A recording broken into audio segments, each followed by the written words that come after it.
नमस्कार, स्वागत है आपका। आप देख रहे हैं बजट बुलेटिन। मैं हूं आपके साथ प्रशांत पांडे।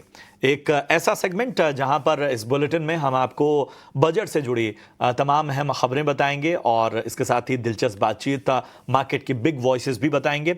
अपने दो सहयोगियों से हम शुरुआत करेंगे उनकी एक्सक्लूसिव रिपोर्ट से, जो बजट की उम्मीदों से जुड़े बाजार के दो दिग्गजों की इनसाइट्स भी आपको सुनाएंगे। साथ ही LIC के MD के साथ हम खास चर्चा भी आपको दिखाएंगे। शुरुआत करते हैं रिपोर्ट्स की एक्सक्लूसिव खबर के साथ और समीर दीक्षित हमारे साथ जुड़े हुए हैं। बजट में इंफ्रास्ट्रक्चर, खासकर रेलवे और हाईवे पर बड़ा फोकस हो सकता है। वित्त मंत्री निर्मला सीतारमण रेलवे के लिए बड़े ऐलान कर सकती हैं। बजट से जुड़ी इस एक्सक्लूसिव खबर पर ज्यादा जानकारी दे रहे हैं समीर दीक्षित। आगामी यूनियन बजट में सरकार का इंफ्रास्ट्रक्चर पर विशेष फोकस रहने वाला है, खासकर रेलवे सेक्टर पे। सूत्र ये बता रहे हैं कि रेलवे सेक्टर का जो बजटीय आवंटन वित्त वर्ष 2025-26 का रहेगा वो 15 से 20% ज़्यादा रह सकता है पिछले साल की तुलना में, जो इस साल तकरीबन 2.8 लाख करोड़ रुपए के आसपास रह सकता है। और ये ज़्यादा बजटीय आवंटन का खर्च मुख्यतः 3 की एरियाज में किया जा सकता है, जिसमें सबसे पहला है हाई स्पीड मोबिलिटी, यानी कि ज़्यादा से ज़्यादा वंदे भारत ट्रेन का रोल आउट किया जाएगा, उनको पटरी पर उतारा जाएगा। उसमें भी जो sleeper variant Vande Bharat train है, उनके जरिए लॉन्ग डिस्टेंस जर्नी को कम समय में और आरामदायक तरीके से यात्री पूरा कर पाए, तो ये sleeper variant Vande Bharat train की संख्या को बढ़ाने पर फोकस रहेगा। दूसरी बात यह है कि सरकार सेफ्टी पर फोकस कर रही है रेलवे में, इसलिए जो कवच सिस्टम है, एंटी कोलिजन सेफ्टी मैकेनिज्म, इसका जो नेटवर्क है इसको बढ़ाया जाएगा, यानी कि तकरीबन 5000 रेल नेटवर्क को, रेलवे लाइन को इसके कवच के दायरे में लाना, 10,000 लोकोमोटिव को 2 साल के भीतर कवच से उसमें इक्विप्ड करना, ये भी लक्ष्य रेलवे का है। इसके साथ ही साथ ये भी कोशिश की जाएगी कि जो रेलवे का टोटल नेटवर्क है इसमें भी इजाफा किया जाए। रेलवे लाइन की डबलिंग, ट्रिपलिंग, उस पर भी ज़बरदस्त खर्च किया जाएगा। इस सब के साथ ये भी सूत्रों से पता चल रहा है कि वित्त मंत्री निर्मला सीतारमण अपनी बजट स्पीच में USBRL प्रोजेक्ट का, यानी कि जम्मू से श्रीनगर रेल कनेक्टिविटी स्थापित होने का जिक्र कर सकती हैं और जम्मू से श्रीनगर ट्रेन चलाने की बात वो कह सकती हैं, जो कि अपने आप में पूरे भारतीय रेलवे के लिए, भारत के लिए एक गौरवशाली पल होगा। तो ये एक प्रमुख यहाँ पर डेवलपमेंट रेलवे को लेकर के होता हुआ नजर आ रहा है और कोशिश सरकार की यही है कि रेलवे के विस्तार के जरिए लॉजिस्टिक कॉस्ट को भी देश में कम किया जा सके। चलिए बढ़ते हैं आगे। सरकार बजट में हाउसिंग सेक्टर के लिए बड़े ऐलान कर सकती है। खासकर PM आवास योजना के तहत सब्सिडी के लिए होम लोन की ऊपरी सीमा बढ़ाई जा सकती है। खबर पर और डिटेल्स दे रहे हैं प्रकाश प्रियदर्शी। देखिए, आगामी बजट में हाउसिंग सेक्टर के लिए कुछ अहम ऐलान किए जा सकते हैं। सूत्र हमें बता रहे हैं कि सरकार न्यू हाउसिंग स्कीम के तहत जो क्राइटेरिया है उसको ज़्यादा विस्तार रूप दे सकती है, ताकि ज़्यादा से ज़्यादा जो कंज्यूमर्स हैं, जो कस्टमर्स हैं, उनको इसका बेनिफिट हो। सूत्र हमें बता रहे हैं कि न्यू हाउसिंग स्कीम के तहत इंटरेस्ट सब्सिडी का बेनिफिट लेने की जो क्राइटेरिया है उसमें और ज़्यादा रिलैक्सेशन सरकार दे सकती है।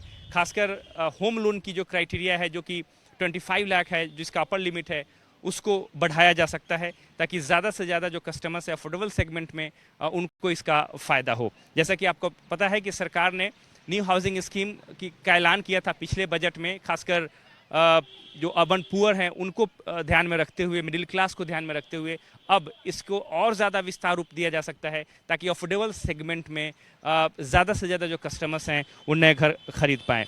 इसके अलावा सूत्र बता रहे हैं कि PM आवास योजना रूरल और PM आवास योजना अर्बन के तहत जो ओवरऑल एलोकेशन है बजट का, उसमें भी बढ़ोतरी की जा सकती है। करीब 20% तक की बढ़ोतरी की जा सकती है। जाहिर तौर पे अफोर्डेबल सेगमेंट में काफ़ी फ़ायदा होगा इंडस्ट्री के पॉइंट ऑफ व्यू से देखें, क्योंकि राज्यों की तरफ से PM आवास योजना रूरल और अर्बन के लिए काफ़ी डिमांड्स देखने को मिल रहे हैं। इसके अलावा हाउसिंग मिनिस्ट्री ने कंप्लायंस रिलेटेड जो नॉर्म्स हैं उसमें रिलैक्सेशन की मांग की है, उससे संबंधित भी अनाउंसमेंट हम देख सकते हैं। और जो इंडस्ट्री ने सरकार से अपील की है, खासकर इस बात को ध्यान में रखते हुए कि जो अफोर्डेबल हाउसिंग की सेल्स है, ओवरऑल हाउसिंग सेल्स में देखें तो वो घटकर 18% तक आ गई है। ये चिंता का विषय है। इसको ध्यान में रखते हुए कुछ अहम अनाउंसमेंट की संभावना है। चलिए बढ़ते हैं आगे और बजट में अफोर्डेबल हाउसिंग समेत दूसरे सेक्टर के लिए क्या हो सकता है खास, इस पर PNB हाउसिंग फाइनेंस के MD और CEO गिरीश कौसगी का क्या कहना है, आपको एक खास बातचीत सुनवाते हैं। some kind of tax ops on developers focusing on affordable projects, वो थोड़ा हेल्प होगा इंडस्ट्री के लिए. हमारा फॉर एग्जांपल अफोर्डेबल बिजनेस हम लोग लिटिल ओवर 2 years बैक चालू किया.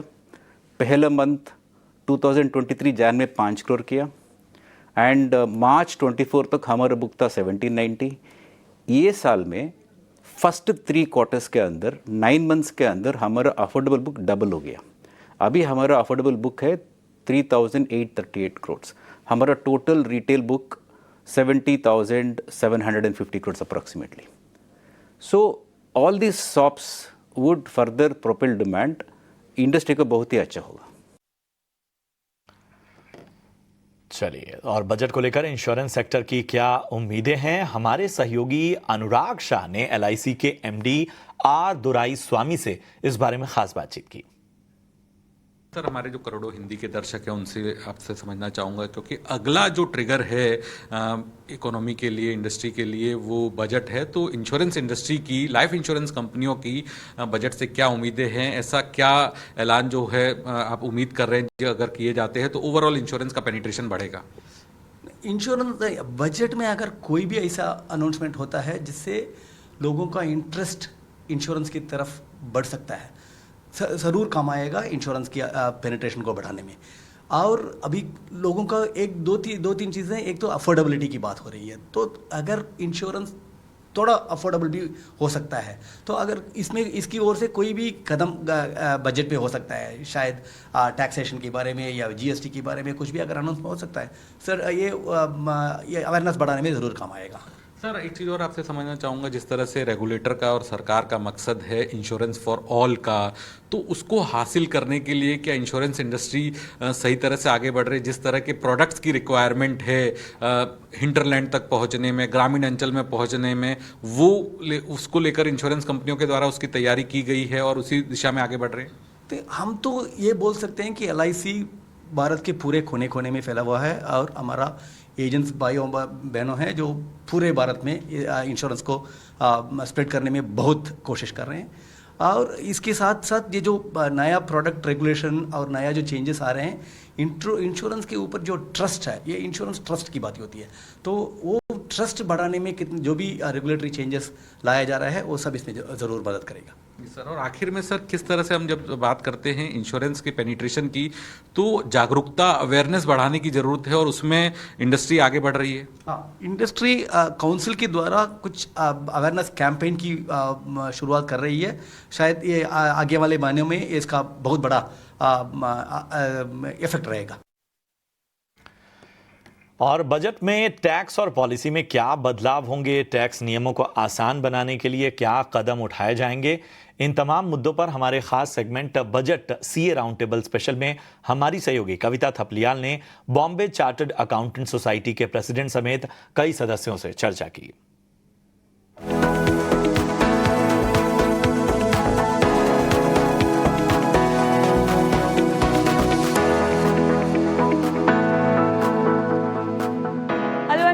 This very special pre budget interaction. और मैं आ गई हूँ एक बहुत ही खास जगह.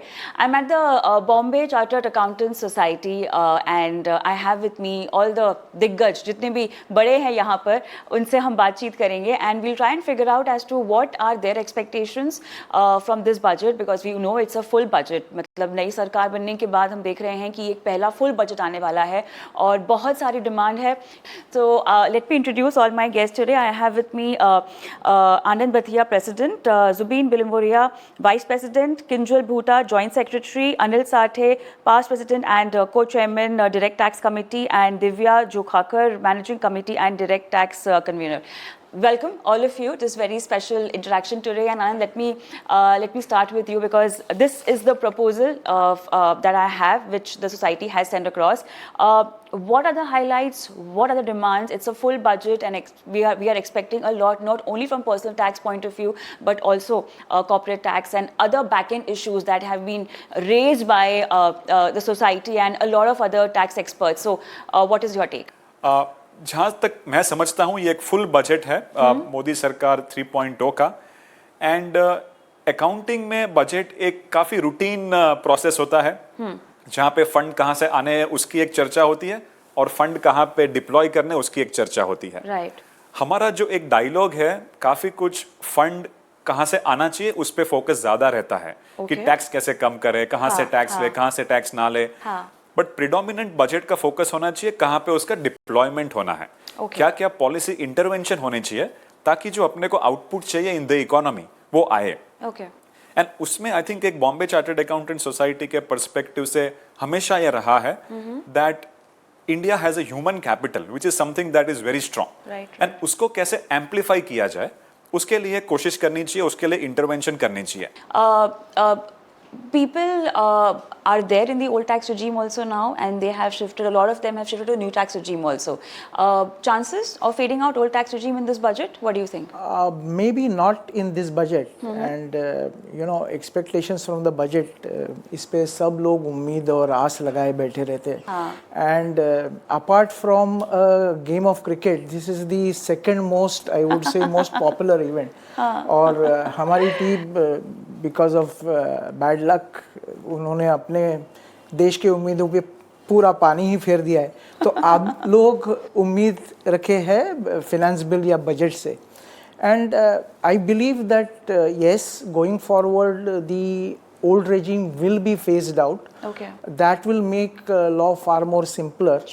But as far as the tax rates and the raising the exemption limit is concerned, I think it's a balancing act. So new tax regime में तो किंजल हम हर बजट में कोई ना कोई बदलाव देख ही रहे हैं. कभी स्लैब्स इंट्रोड्यूस हो रहा है, कभी सारे डिडक्शन मेरे ख्याल से उन्होंने इंक्लूड कर दिया है. इसको और कितना अट्रैक्टिव बनाना होगा? सो सी ओल्ड रिजीम और न्यू रिजीम में जो सबसे बड़ा डिफरेंस है that is the investments which were made earlier, और जो डिडक्शंस न्यू रिजीम में अलाउड नहीं है. सो जो भी इन्वेस्टमेंट्स हम पीपीएफ में करते थे, प्रोविडेंट फंड में करते थे, एनपीएस में कर रहे हैं, मेडिकल प्रीमियम जो पे कर रहे हैं, टर्म प्लान इंश्योरेंस जो पे कर, ये सारे डिडक्शंस जो अर्लियर ओल्ड रिजीम में अवेलेबल है वो सारे फॉर सिंप्लिसिटी से एक न्यू रिजीम में से निकाल दिए गए. बिल्कुल. चलिए, बजट की तो तमाम खबरें हो गई, कुछ और खबरों की ओर बढ़ते हैं, बाजार की बात करते हैं. तो तेजी बाजार में लौटी है, लेकिन बैंकिंग इंडेक्स पर दबाव साफ तौर पर नजर आया है. लेकिन दिन भर एक्शन कैसा रहा, अंश भीलवाड़ उसके बारे में बता रहे हैं. तो निफ्टी का ये दूसरा सेशन था लगातार खरीदारी का, लेकिन अगर चार्ट पे देखें तो पिछले कुछ 9 सेशन से निफ्टी एक रेंज में ही फंसा हुआ नजर आ रहा है. नीचे की तरफ 23,000 तो ऊपर की तरफ 23,400. ये कुछ 400 पॉइंट का एक रफ रेंज है जिसके अंदर निफ्टी घूमता हुआ नजर आ रहा है. तो यहाँ पे एक साइडवेज रेंज बनता हुआ नजर आता है. अब अगर हम दूसरे ब्रॉड इंडिसेस की बात करें तो दोनों मिड कैप स्मॉल कैप भी हमें हरे निशान में बंद हुए. 2 सेशन से इसमें लगातार बिकवाली हो रही थी और अब जाके इसमें हरा निशान नजर आया है. सेक्टर इंडिसेस की बात की जाए तो निफ्टी आईटी इंडेक्स का टॉप सेक्टोरल गेनर है. दूसरा सेशन है लगातार खरीदारी का. साथ ही साथ निफ्टी आईटी इंडेक्स ने 1 वीक हाई के लेवल को भी छुआ है. इसके टॉप गेनर्स यहाँ पे देखिए तो कोफो जो परसिस्टेंट नजर आ रहे हैं, जिसमें बहुत ही अच्छा स्ट्रॉन्ग खरीदारी बनता हुआ नजर आया है on the back of strong earning और गुड पॉजिटिव मैनेजमेंट कमेंट्री के चलते. इसके अलावा हम दूसरे इंडेक्सेस को देखें तो निफ्टी फार्मा का भी दूसरा सेशन था लगातार खरीदारी का. तो निफ्टी ऑटो जो 4 सेशन से लगातार बिकवाली कर रहा था वो आज हरे निशान में बंद हुआ. तो यहाँ पे कहीं ना कहीं एक रिवर्सल साइन इंडिकेट होता हुआ नजर आता है. इसके अलावा हम देखें तो निफ्टी रियल्टी, निफ्टी मेटल और निफ्टी एफएमसीजी जो 2 सेशन से लगातार बिकवाली कर रहे थे वो भी हमें हरे निशान में बंद होते हुए नजर आए. निफ्टी बैंक एक ऐसा इंडेक्स था जो लाल निशान में बंद हुआ. बट ओवरऑल देखा जाए तो काफी पॉजिटिव सेशन रहा था. सिर्फ निफ्टी अपनी कंसोलिडेशन में कंटिन्यू कर रहा है, तो यहाँ पे एक साइडवेज रेंज बनता हुआ नजर आता है. बढ़ते आगे, कल के बड़े इवेंट जिस पर हमें नजर रखनी चाहिए ये बताने के लिए आनंद शुक्ला हमारे साथ जुड़ चुके हैं. जी आनंद, बताएं कल के अहम ट्रिगर्स आखिर हैं क्या? जी हाँ, बात करें कल के कुछ इंपॉर्टेंट इवेंट्स के बारे में जहां हमें नज़र रखने की ज़रूरत है. सबसे पहले ग्लोबल बाज़ारों की बात करें तो कल अमेरिका और यूके में S&P ग्लोबल मैन्युफैक्चरिंग और सर्विसेज PMI के आंकड़े आने वाले हैं. इसके अलावा भारतीय बाज़ारों की बात करें तो कल भारत में भी HSBC मैन्युफैक्चरिंग और सर्विसेज PMI के आंकड़े आने वाले हैं. इसके अलावा कुछ कॉर्पोरेट अनाउंसमेंट की तरफ देखें तो कल श्रीराम फाइनेंस की बोर्ड बैठक है जहाँ पर वो फंड जुटाने को लेकर विचार करेंगे. इसके अलावा बात करें Q3 नतीजों का दौर जारी है, जहाँ पर निफ्टी कंपनियों में देखें तो कल JSW स्टील और श्रीराम फाइनेंस के नतीजे आने वाले हैं. वहीं दूसरी कंपनियों में देखें तो Laurus lab, HPCL, AU small finance bank, Godrej consumer, Torrent pharma, bank of India जैसी कंपनियों के नतीजे आने वाले हैं जहां हमें नजर रखने की जरूरत है. शुक्रिया आनंद इस अहम जानकारी के लिए. इधर वर्ल्ड इकोनॉमिक फोरम 2025 में एमटीसी ग्रुप के मनोज मेहता और यश मेहता ने महाराष्ट्र के पहले सर्कुलर इकोनॉमी पार्क के लिए साइन किए गए एमओयू और इससे रिसाइकलिंग अर्थव्यवस्था पर पड़ने वाले असर पर चर्चा की। एमटीसी ग्रुप के निदेशकों से टाइम्स नेटवर्क की श्रीजा एमएस ने खास बातचीत की। Well, here we are right outside the Maharashtra Pavilion, and joining us, of course, the leadership of the MTC Group. Thank you for speaking to Times Network. You've just stepped out of the pavilion and you've signed the MOU with Maharashtra as well.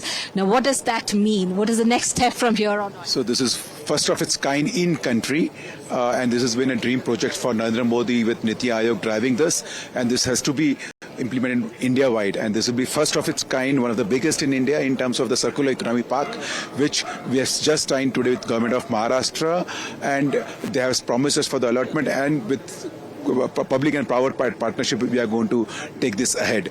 Already Mitsui Japan is part of our MTC group, which is partnering us in this. Okay, great. Moving to the next question to you. We really don't see very often they talk about such topics, right? The most important ones, in fact. And this also aligns with the WEF goals as well. We're talking about sustainability. And here you are signing the MOU with the Maharashtra government. Taking that forward, the question forward with you. How do you see, or how do you plan on to achieve that goal now that you've signed the MOU with the Maharashtra government? So today's focus is circularity, sustainability, and everybody, we all need to contribute to achieve that, right? So there is a strong emphasis. Absolutely, and this is the first kind of circular economy park which we are opening in Maharashtra, and followed by that we'll be starting with all the metropolitan cities across India, and this will be a game changer for the whole recycling industry and the recycling economy as well.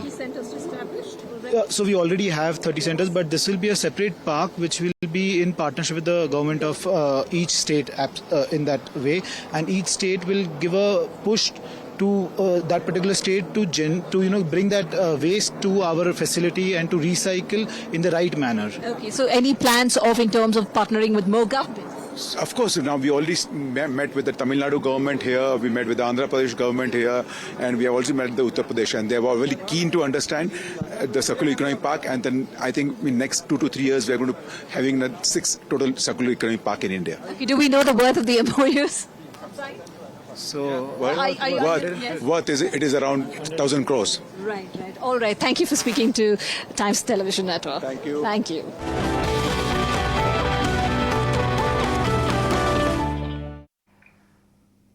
और वहीं प्रयागराज में इन दिनों दुनिया का सबसे बड़ा आध्यात्मिक सम्मेलन महाकुंभ चल रहा है। पहुंचने वालों की तादाद करोड़ों में है। त्रिवेणी संगम पर आध्यात्मिक मुक्ति की तलाश में लोग जुटे हुए हैं। इस वर्ष सेवा के कुछ कार्य इस आयोजन को और भी ज्यादा विशेष बना रहे हैं, जिनमें सबसे आगे है अडानी ग्रुप। जानने के लिए यह खास रिपोर्ट देखिए।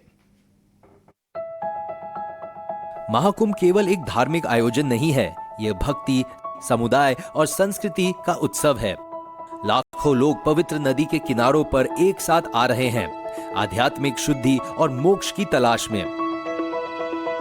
ऐसे में यहाँ अडानी ग्रुप और इस्कॉन द्वारा संचालित भोजन वितरण कार्यक्रम है, जो सुनिश्चित कर रहा है कि प्रतिदिन 1 लाख से अधिक श्रद्धालुओं को पौष्टिक भोजन परोसा जाए।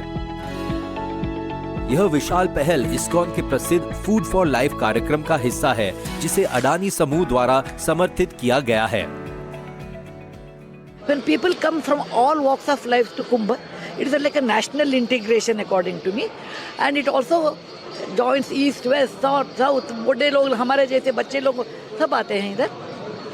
And what people require is definitely with Shraddha, will have one dip, then a handful of food to the stomach. And ISKCON is famous and synonymous with a good quality of food, nutritious, hygiene, and quick serving.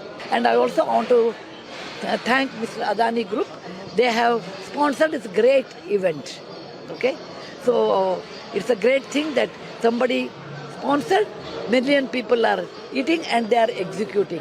ISKCON Dwarka, Delhi, ISKCON Kumbh Committee has arranged all these things with the help of Adani Group, because by their support, by their help, we are doing all these things at this level. The normal day we get, in one day we distribute almost 1 lakh meal, and on the Isnan days and on the weekends, the count goes even more than 1 lakh. Even it reached 2 lakh, 3 lakh. It has reached. निशुल्क भोजन की इस पहल ने अनगिनत लोगों के जीवन को छुआ है, जिन्होंने उदारता और देखभाल के लिए अपना आभार व्यक्त किया। महाकुंभ 2025 सिर्फ एक उत्सव से कहीं अधिक है। यह सेवा और दान के शाश्वत मूल्यों की याद दिलाता है। जैसे पवित्र नदियां यहाँ एक साथ आती है, वैसे ही लाखों लोगों के दिल भी दयालुता के कार्यों के साथ भक्ति का मिश्रण करते हैं।